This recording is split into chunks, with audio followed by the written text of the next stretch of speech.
GPT-5 announcement, Neuralink chip in action, China's revolutionary project, and more in this video.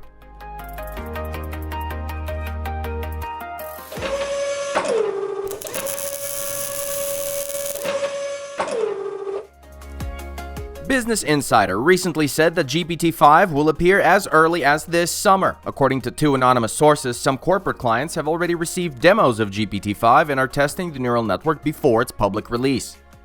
Allegedly, the CEO of one of these companies called GPT-5, quote, really good, and noted that it's much better than its predecessor. He specified that OpenAI provided the new model using scripts and data unique to his or her company.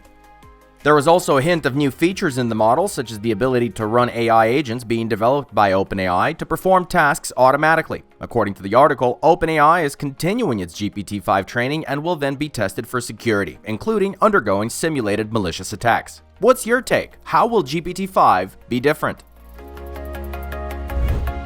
Hints about the imminent release of GPT-5 were also found in Sam Altman's recent interview with Lex Fridman. In particular, the head of OpenAI confirmed that the company is preparing for a new release, but it may be just another update of GPT-4 Turbo. Who knows?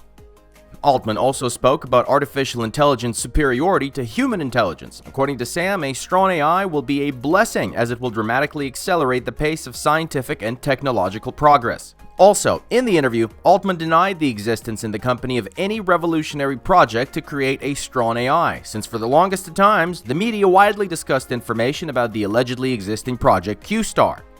According to the head of OpenAI, the company has no developments of general artificial intelligence and nothing revolutionary has been created so far. The developers are advancing and gradually improving only existing models. Do we believe? Post your comments for a yay or an A. Neuralink showed a video of its first patient with an implanted chip playing chess and a computer with just the power of thought. According to the volunteer, Nolan Abro, the surgery was quick and he was discharged the next day.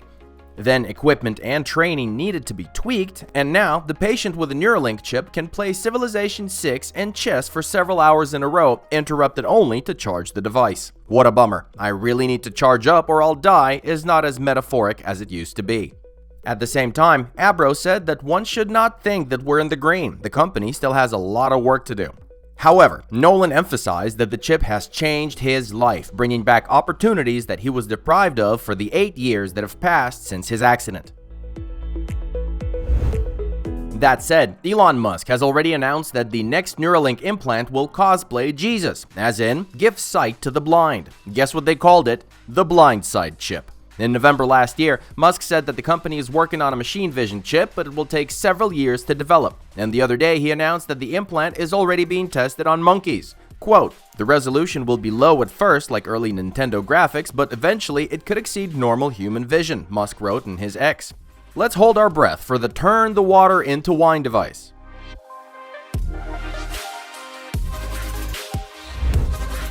Meanwhile, SpaceX published stunning images of Earth taken by Starship during its last flight. The next launch could already take place as early as May, even though the data on the last attempt is still being analyzed. The main goals of the fourth test flight will be a soft landing of both stages. Starship to the moon is scheduled for 2026, so the company's still got time.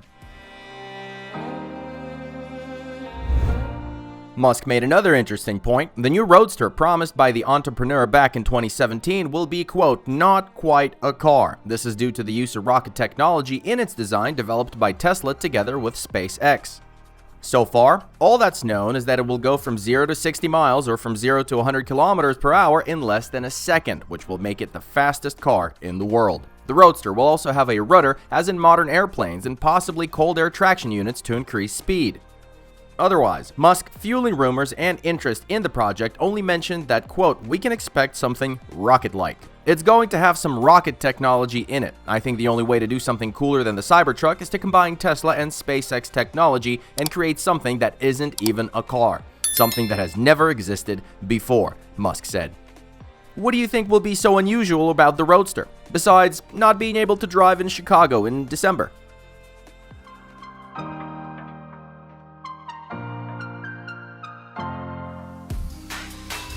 It looks like the two humanoid robot projects collaborating with OpenAI will now be racing to show off their progress. Just recently, a robot from Figure demonstrated how it follows commands and reasoned about what it was doing thanks to its built-in AI. And here's a new video from 1X. To be honest, the past one was pretty shocking as well, considering that the company stated that the robots on it perform all the actions on their own. Now the startup's robots are demonstrating very complex skills for a machine, working with soft objects, namely fabrics. How do you think these guys compare to Optimus? Anyway, let's break it down. What are we looking at? First, the multi-step processing of the task. The robot selects items from the bag, decides where to put them, opens the closet door, puts them in it, and closes the door. Second, the dexterity with which the robot handles fabrics, given that the material behaves unpredictably, and all of this without human hands. Third, the use of soft tools. The bot takes a cloth and wipes this liquid with it. Well, more and more experts are talking about a GPT moment for humanoids. Perhaps 2024 will be the most interesting and important year in human history. Agree or disagree? Leave your comments below.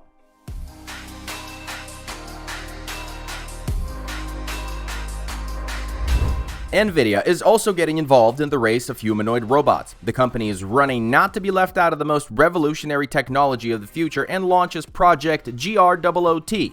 Groot? This is an artificial intelligence platform designed for all the major players in the Android race. It's based on the basic model of a generalist AI. Generalist Robot 00 technology is being designed so that robots can understand natural language to interact with humans and learn new skills by observing humans through video or in virtual reality. The platform, on the other hand, will give them all the tools they need to, quote, orient, adapt, and interact with the real world. Large-scale reinforcement learning is facilitated through an app built on the Isaac Sim robotics simulation platform, and training and inference workflows can be coordinated and delivered via cloud-based service. The promo explains that, quote, the Groot model takes multimodal instructions and past interactions as input and produces the next action to be performed by the robot, end quote. Neat, huh? And to make the platform fast and furious, NVIDIA is developing new hardware, including a high-performance processor and a next-generation GPU. We got our tech guys and gals itching to write a script about NVIDIA and its founder. Like this video, and we shall put them to work.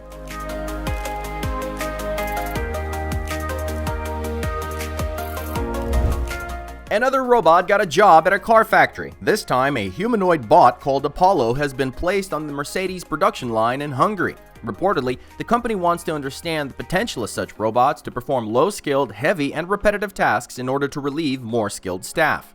For now, it's most likely about simply carrying loads. Apptronic's Apollo is a modular robot whose upper part can be mounted on legs or a wheeled base. The android can lift up to 25 pounds or 12 kilos at a time and 4-hour battery life. The android can lift up to 25 pounds or 12 kilos at a time and has a 4-hour battery life. But most importantly, Apollo is capable of working alongside humans. If you got an inside scoop about Apollo working at a Mercedes factory, shoot us an email. Otherwise, we'll let you guys know more once we do. The Unitree H1 robot recently set a speed record for full-sized humanoid bots, which we have already told you about, but the developers thought about it and decided that that wasn't enough. So they taught the robot to do backflips. Our viewers will say, so what? Atlas has been able to do it for a long time. But there's a caveat here. The Atlas robot from Boston Dynamics works on hydraulic drives, which are characterized by high power. The H1 is electric, as incidentally are Tesla's Optimus and Figure's O1.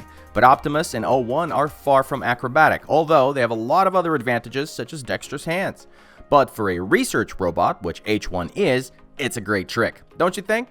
We have a separate video about H1 and its features. You can find the link to it in the description below.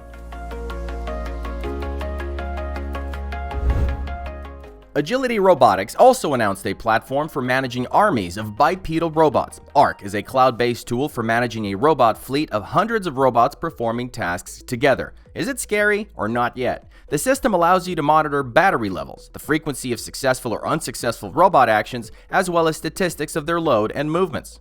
With the help of Agility ARC, customers will be able to dynamically adjust the load on the fleet, ensuring that there are enough robots for the task at hand. As a reminder, Digit's robot is already being tested by companies such as Amazon and GXO Logistics. A factory with a capacity of 10,000 bots per year is currently being built to produce these robots, and the robots themselves are constantly undergoing improvements. Engineers are actively experimenting with both simplifying the robot's controls and integrating various AI systems, including large language models. All in all, everything suggests that the humanoid robot revolution is afoot. Where's this entire thing going? Well, we'll tell you soon, so click that bell to subscribe and we'll make sure to let you know. The French Competition Supervisory Authority has fined Google €250 million for training artificial intelligence on news content. This goes against the current EU regulations regarding intellectual property owned by the media.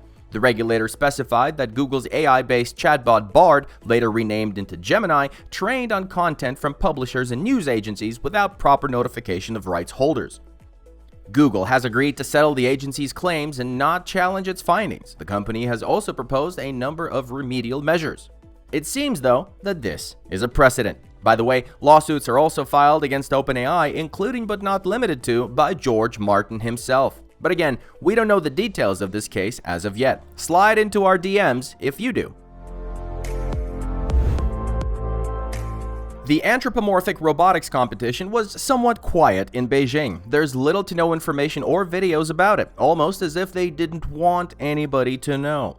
The point of the event was for leading companies and scientists to showcase the latest designs and skills of robots that can mimic human characteristics. Judging by the videos, things aren't quite as pretty with Chinese humanoids as they are in marketing videos. Although H1 was walking freely, it seemed like it was the only one. For example, UBTech's robot, which was previously reported to be working in a car factory, was hanging from cables at the booth. On the other hand, this could be because that's what they want us to see. For real though, it felt more like the 2019 DARPA challenge than the modern cyberpunk level competition we're constantly being promised. Four-legged robots are not a novelty these days, so the engineers at Lenovo decided to build a six-legged one. Why? Since no video or specifications have been published yet, we have to believe the press release, which promises the Daystar Bot GS will have, quote, unparalleled stability and maneuverability that surpasses traditional robotic platforms, allowing it to navigate a variety of terrains with ease. Well, given what Animal demonstrates in the latest video, we think we'd be hard-pressed to be surprised. Wouldn't you guys agree?